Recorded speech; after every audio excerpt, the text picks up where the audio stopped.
بسم اللہ الرحمن الرحیم۔ اللہم صلی علی محمد وعلی آل محمد کما صلیت علی ابراہیم وعلی آل ابراہیم انک حمید مجید۔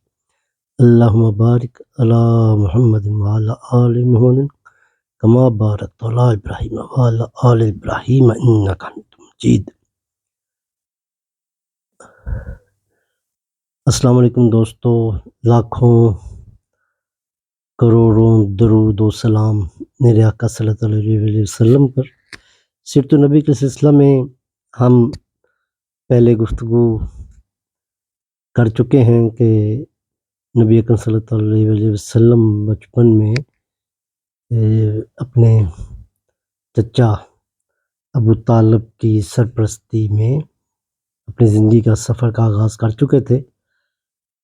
اب جیسے ہی وہ لڑکپن کی عمر میں داخل ہوتے ہیں تو وہ غور و فکر کرنے لگتے ہیں۔ وہ سوچتے ہیں کہ میرے چچا جو ہیں معاشی طور پر قدرے کمزور ہیں، ان کو اپنی ضروریات اور ایک بڑا گھرانے کو سپورٹ کرنے کے لیے سخت محنت کرنی پڑتی ہے۔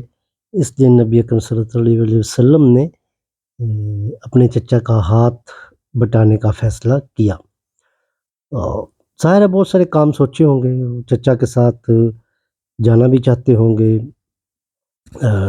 تجارت کے سفر پر، جو زمانے میں وہ دوسرے مکہ سے باہر تجارت کے لیے جایا کرتے تھے۔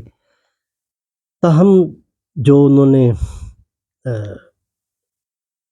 نبی صلی اللہ علیہ وسلم نے جو فیصلہ کیا ابتدائی طور پہ وہ یہ تھا کہ وہ اپنے چچا کی بکریوں کو چڑھایا کریں گے۔ اس سے ایک بہت جو تھا فائدہ میرے آقا صلی اللہ علیہ وسلم کی ذات کو یہ ہوا کہ جو بکریاں چڑھائی جاتی تھی وہ آپ کو پتہ ہے کہ شہری علاقوں سے دور کہیں لے کے جاتے ہیں، مضافاتی علاقوں میں، وہاں پہ بکریاں چڑھائی جاتی ہیں۔ تو بکریوں کو جو چڑھانا ہے وہ مطلب وہ ایک ایسا مصروفیت ہے کہ بکریوں پر ریوڑ پہ نظر بھی رہی اور ایک جگہ اطمینان سے بیٹھ کے ان کے چڑھنے کا انتظار کرتے رہتے۔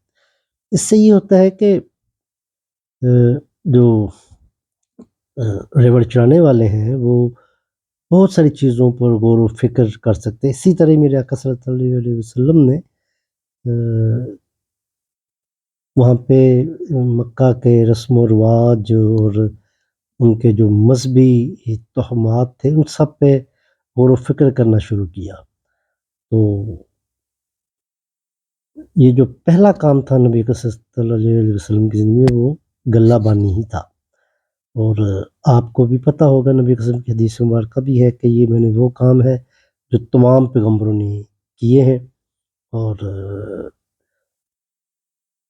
اس طرح نبی صلی اللہ علیہ وسلم نے بھی اپنے ابتدائی جو کام تھے پریکٹیکل لائف میں داخل ہونے سے پہلے جو بھی کام انہوں نے کیا وہ پہلا کام تھا غلہ بانی۔ تو ریوڑ چڑھایا کرتے تھے اور غور و فکر کرتے رہتے تھے۔ اب اگلے ولاگ میں ہم یہ بتائیں گے کہ اس غور و فکر کے نتیجے میں میرے آقا صلی اللہ علیہ وسلم نے کیسے مطلب غور و فکر جو تھا وہ اپنی عملی زندگی میں کہاں پر کیسے داخل ہوا۔ تو ابھی آپ یہاں تک ہی ذہن میں رکھیں کہ میرے آقا صلی اللہ علیہ وسلم لڑکپن میں پہلا کام بکریاں چڑھانے کا کیا جو کہ تمام پیغمبروں نے کیے تھے۔ السلام علیکم دوستو، خدا حافظ۔